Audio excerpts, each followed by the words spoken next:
Broadcasting from the campus of Salisbury University, this is WSDL Ocean City, NPR News Talk 90.7, putting Delmarva first. It's time for Delmarva Today with your host, Don Rush.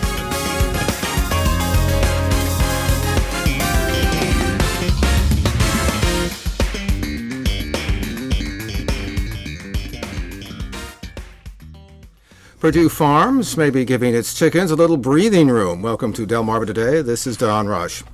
Purdue Farms has announced it will begin to improve the lives of its chickens. Nation's fourth largest poultry producer has begun to move chickens out of the windowless and often cramped quarters they've been housed in. In addition, there are also plans to study a move away from genetic modification that produces fast-growing birds. And there are plans following a decision to raise those birds without the use of antibiotics for its prepared chicken products. Our in-studio guests are Bruce Stewart Brown, he's veterinarian and the senior vice president for Purdue Farms, and Charles Wright, a local farmer as well as president of the Wicomico Farm Bureau. And welcome to the program, first of all. Thank you. Thanks. Well, let me start with you, Bruce. What was the origin of this decision, this program that you decided to move away from what has traditionally been sort of these enclosed houses, not a lot of room to move around in, to something that may be a little more friendly, I guess, to the poultry?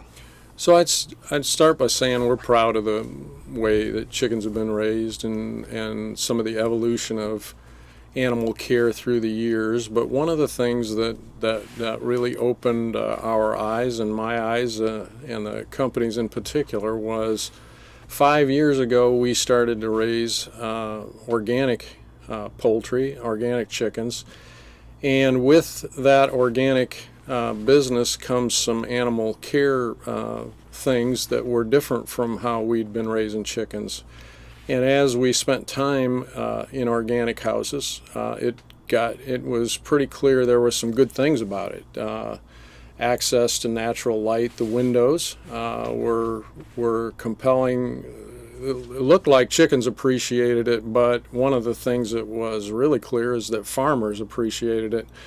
They told us that a lot. They were huge advocates for the windows in houses and the enrichments, we call them, the things that were in the chicken house that chickens ended up messing around with, really, were also compelling.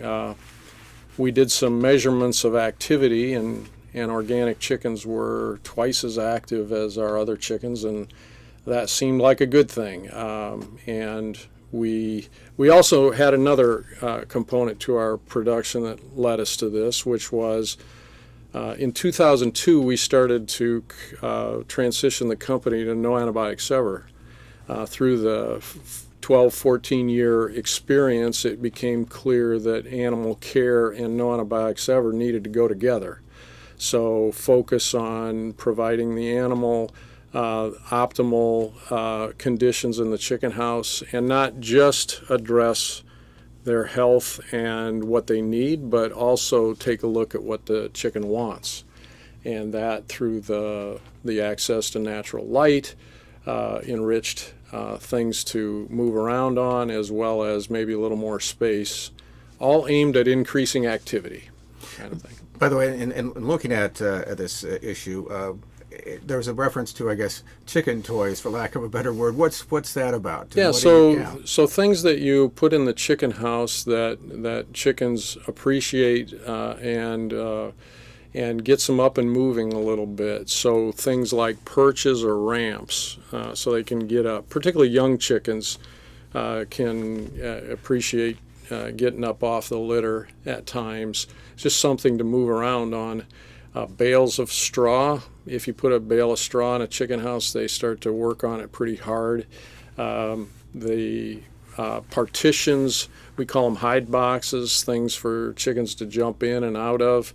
All those things are what we call enrichments, or things to enhance the behavior.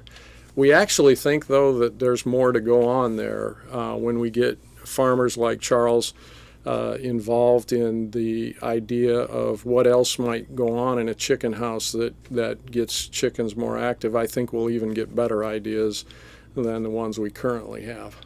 So describe for me what a traditional chicken house then would look like as opposed to this. I mean, what would be the life of the chicken Yeah. Well, in the traditional house? Yeah, sure. A couple things. Actually, we have a house set up now where one side is the old way, one side is the new way.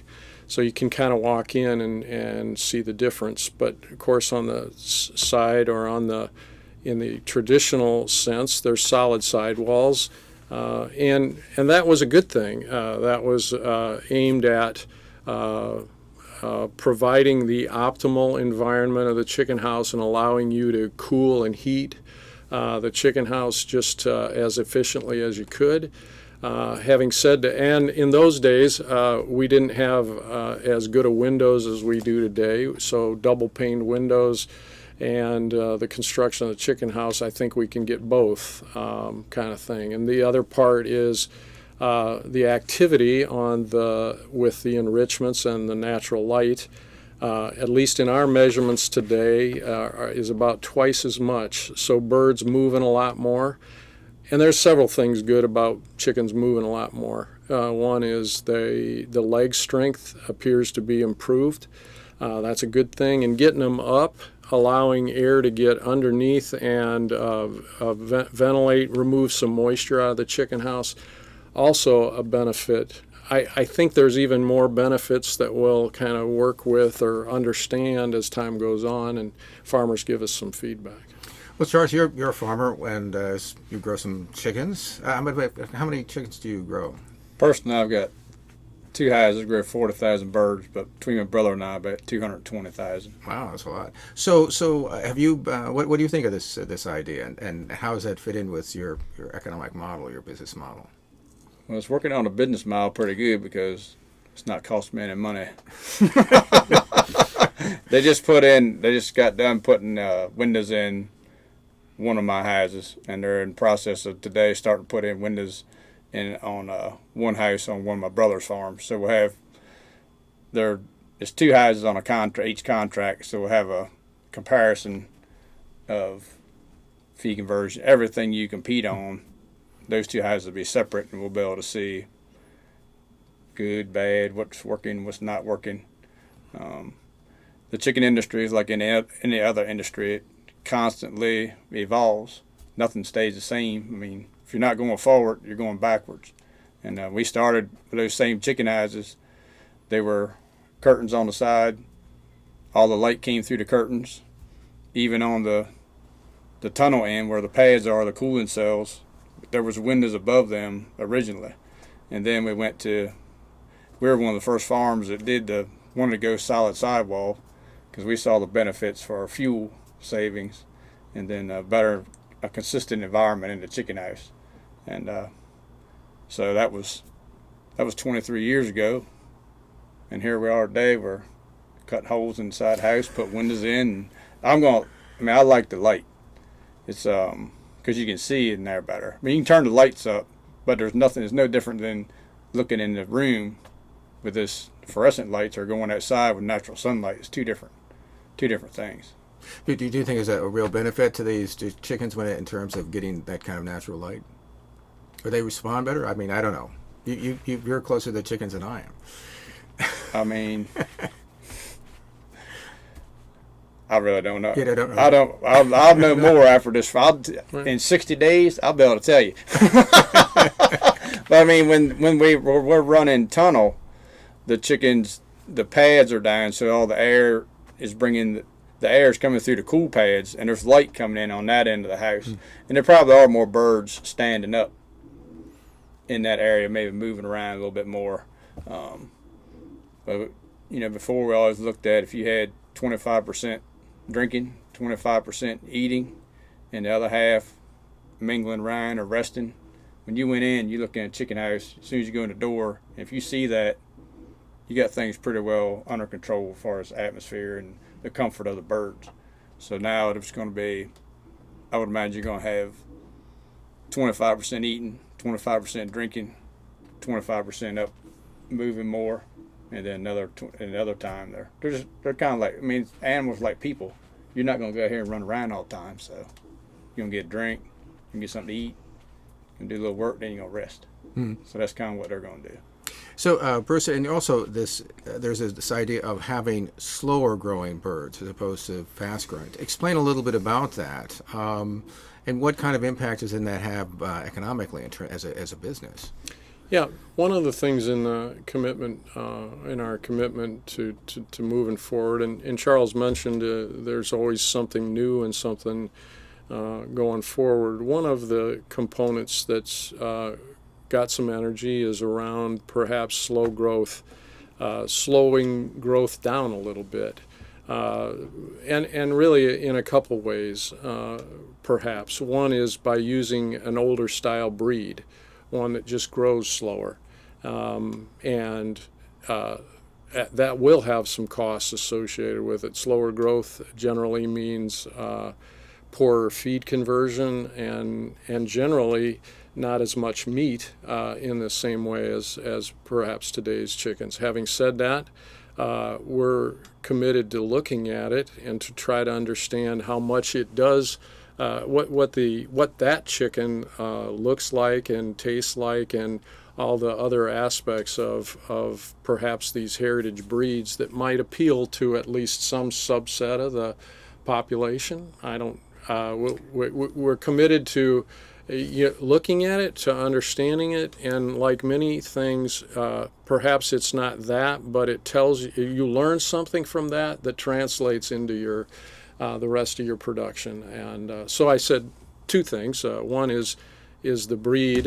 Perhaps the other is to just generally slow chickens down a little bit with nutrition or husbandry or management styles. And honestly, our chickens are not very fast now compared to some other companies. We don't feed for speed, is what I would say. We don't use the hottest, what I would call hot feed, but so we're just a little bit slower than an average company. The chickens are a little bit slower than the average company, and they're, so we're trying to understand and evaluate that component as it relates to the health of the chicken, giving it what it wants, as well as the meat quality that comes from that. Understanding that if Charles is going to have chickens on his farm for another 7 days or 10 days, those same chickens at that same weight that we used to have, he's going to need to get paid more for that same less amount of pounds through his chicken house in a year. So there's economic implications to all those pieces that we yet don't understand, but we're committed to figuring it out. Charles, what about that? I mean, if you have slower growing, I don't know what kind of chickens you have now, but the slower growing as opposed to the fast growing, is that going to have an impact on you financially, or how do you adjust to that? They adjust to it. Yeah, how do they adjust to it? Purdue's going to have to adjust to it by either some kind of either go back to a market bonus, or they'll have to increase the price per pound, because the consumer's the one is driving all this, and you've got a lot of people that really don't know anything about agriculture, but they think they know how they want it done. Right. So the industry, all the folks like Purdue, they have to adjust to that, but at the same time, that's no problem. We can do all these things. Mm-hmm. But they, at the end of the day, growing a slower chicken, doing more work, all that costs money. So that translates into more cost per pound. And if there's a subset of the population that wants to pay that, it's fine to me, as long as I'm getting my compensation. Because the longer the bird's in there, electric's not getting any cheaper. Right. So you've got a bird that's growing slower, but he's larger. He's the same size for a longer time. That's right. So you still got to keep him cool. And those tunnel fans down there, when we started, a big electric bill was $300. Now a normal electric bill in the summertime might be close to $1,700, $1,800 for a month. And so when you start adding on with the same pounds, you've got to get compensated. And, we've grown for Purdue for all but, out of all those 23 years, all but maybe 2. And we've always worked well together, and that's why I'm working with them now, because that's how you move forward. There's no doubt that they'll we'll all figure it out together. Bruce, is there the possibility that you may have some chickens that are slow growers that you sell as slow growers as opposed to fast growers, or do you envision this idea of, at least in terms of your own company, of just basically having all the chickens sort of this slow growth kind of thing? I mean, what's the thinking now? Yeah, I think the first part, which says that we're gonna try to understand slow growth with working with farmers like Charles to understand the implications and the costs and how we might work through that for and understand whatever attributes that might have for the products. But I would say it would be an opportunity to have an offering of a certain sort that is associated with slow growth, and all the other aspects of that, all the other attributes of that are compelling, and perhaps make that offering to a certain portion of the folks. Learning from that all the time, so I wouldn't know 10 years from now whether to predict what percent birds would be in that bucket versus others, and it kind of depends, of course, on the consumer's desire and our ability to do that effectively, efficiently, in order for people to make a choice. We have organic, we have no antibiotics ever. No antibiotics ever started as a small percent of our production. Now it's virtually 100%. We have outdoor access or free range.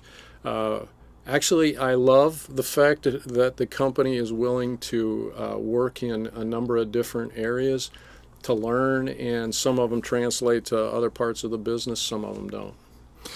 What's the difference between organically grown chicken as opposed to standard grown chicken? I mean, because you said that you indicated a moment ago there were a whole number of things, obviously, that you learned from them. What are those differences? And are some of those then being translated over then, I assume? Yeah. So one of the big things, and the very large cost component to organic production, is the fact that you feed organic grains and organic soybean meal.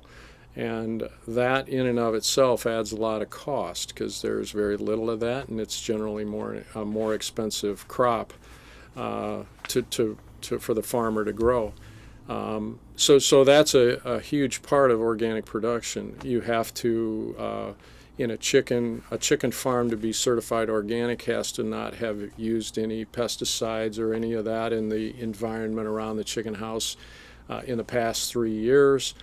They have to have a chicken house setup that allows the chickens to go out on a pasture.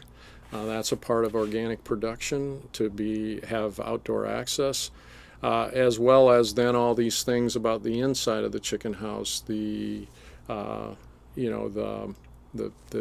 enrichments, the windows, all the husbandry things that I was talking about before, that we're actually, when you get into them, you go, this is a useful thing to translate into other kind of forms of our business. As long as we can get farmers to get some experience with it, such as Charles demonstrated, and give us some feedback and be as enthusiastic as an organic farmer. Because another very compelling thing about the organic business is the farmers become huge advocates. They're very attached to that method of raising chickens, and some of that we'd like that to translate into raising all of our chickens, of course. I also understand, by the way, there's going to be a shift in terms of the slaughter of the animals, because as I understand it, the current method has been to sort of hang them upside down with shackles, and then there's a certain electrocution and so on. But you're going to change all that. Tell me a little bit about that shift. Yeah. So one of the big components to removing or to reducing some fear and distress piece, as well as an opportunity to do it in a gentler way, do the harvesting in a gentler way, is that as the birds move to a harvest facility and they're on a transport vehicle, we have to get them off the truck and into the processing plant. And I've always felt good about this process with some caveats. The unloading part can be hard to manage. These chickens got to come off this truck and get onto a belt such that you can get them shocked. Now, the shocking part itself is extremely kind to the chicken in that it immediately makes them insensible. So that part's gone, and I feel real good about that historically. The part that has been difficult has been the unloading, and this controlled atmosphere stunning technique, which we're committed to. We have one controlled atmosphere stunning system in our turkey plant, and we're committing to the fact that we'll get one in a chicken harvest facility within the year 2017, and then we're going to progress through all of our facilities with this controlled atmosphere stunning. Controlled atmosphere stunning means that you use some CO2 at a very light level and then progress through a higher level of CO2, and it gently puts the bird down and then makes it unconscious. Then you can unload it from the transport module and then put it into the plant. Two really good things about that. At least two really good things. One is that the chickens are unloaded unconscious. So you've done away with all that kind of distressful, stressful, and sometimes damaging parts of unloading. The second part is the associates that work in that area. That's always been a tough area to work and to keep people. It's dark, needs to be dark. It needs to be dark so the chickens are not as stressed as they are unloaded. Having said that, with this method, turn the lights up, make it as pleasant an area as possible, makes that whole job so much easier. And our experience in the turkey plant is those folks stay. They don't mind that job anymore, and actually we get more better feedback than we've ever gotten from that area of the plant. So that's a really big positive. So I noticed, as a matter of fact, there's, I guess, a number of reactions. One was, I guess, from Josh Balk. He's the Senior Food Policy Director for Humane Society, United States, and he notes that your company has gone further than, say, any of your other competitors. Why do you think that is? I mean, is there a trend that might reach out further into outside of your company to other companies looking at this? Is it something that's in the discussion in the industry? What's going on with that? Well, we're not sure what other companies will do. Yeah. Frankly, we know what we think is the right way to go. That's why we're moving the way we are. Companies they'll do whatever their kind of a business model and approach to this discussion that they want to, I guess. We think consumers have been telling us they want to see, they want to understand, they want to they would like the transparency associated with animal care. It's a big part of our 4-part plan is to be wide open and tell them and describe as best we can what they'd like to know. I think that'll be appreciated by the consumers that buy Purdue products. By the way, one of the things we did as it relates to the commitment piece was we wrote it. We spent some time thinking about this the last couple years, put it down on some paper, and then we actually talked to a number of these advocacy groups about it to have them weigh in. We know they have opinions. We understand that.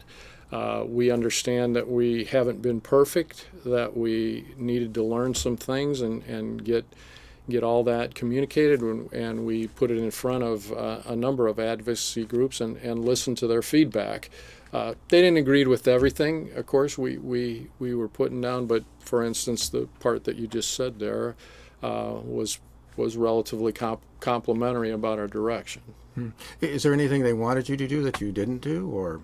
Well, they'd like more timelines, really, is in terms of implementation? Or? Yeah, like what you said, understand where you're going, when will you get more stuff done? And what we've said is we understand that we work on that kind of stuff. There is, first of all, there are several timelines in the commitment piece. The second part is we will have more, and they will be in future versions of this. We expect to put out a new version once a year, with additional timelines and additional details as we learn them and get feedback from folks like Charles. One other thing is, I was reading about all of this, was a reference to a video that came out of North Carolina. Some pretty graphic stuff in terms of a chicken, I guess, was being crushed by one of the workers and so on. First of all, what was your reaction to that video, which has obviously been seen by a lot? And is there a connection between that and what you guys are doing? Because that certainly was the implication in a lot of the stuff I read. Well, our reaction was that should never happen. That's not what we expect. That's not what we intend to have happen with our chickens. We said that out loud. Look, that's our fault. That's not our associate. That doesn't mean it's not our fault. We're going to figure that out and figure out how we can work with farmers better to be in sync on animal care. The second part that you said is we did this. We did many of the animal care initiatives and started working on them a long time ago.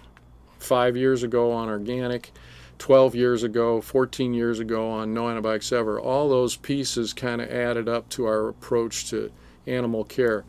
What the videos did and the advocacy groups said, look, you're not perfect. You've been working on it, but not hard enough. And we said, you know what, you're right. We need to work harder. We need to be more specific, and we need to say it out loud so others can see it. One of the things about the public announcement and/or the making public our commitments came as a result of the advocacy groups hearing what we were doing, and they were the ones that said, we had no idea that you'd been working on this. You need to tell people. You need to tell your story better, because we had no idea, and we think that the others would appreciate understanding where you've been and where you're going. So when is the next sort of timeline or plan that you're going to have? When is that going to be out? And are you going to be expanding what you're doing to other parts of your operation? What are the plans? So this is a commitment for all the chicken business, and what we are going to do is keep working on it. So we said what we got done or where we're at. We said the things we're working on, and we got work to continue to do. Our promise is to be very transparent about the progression, to update whoever wants to hear it at least once a year, and to, in the meantime, tell some of the pieces as we make progress in them. We said we're going to double activity in the next 3 years. That's, first of all, it sounds good. It sounds important that animals, particularly chickens late in their life, get a little more activity. But we have yet to really describe well how to measure activity. We're in the middle of that. We did a project last year that we felt good about, but we got to do more of that and work with farmers to describe activity, and we're saying we're doubling it in 3 years. So we'll give updates on that as we make progress. We've been speaking with Bruce Stewart Brown. He's veterinarian and senior vice president for Purdue Farms, and also Charles Wright, local farmer and also grower of chickens, as well as president of the Wicomico Farm Bureau. Appreciate both of you stopping by and chatting with us. Thank you. Yep. This has been Delmarva Today. I'm Don Rush. Thanks for listening. This has been Delmarva Today, a production of Delmarva Public Radio. Chris Rank produces and is our audio engineer. Don Rush is your host.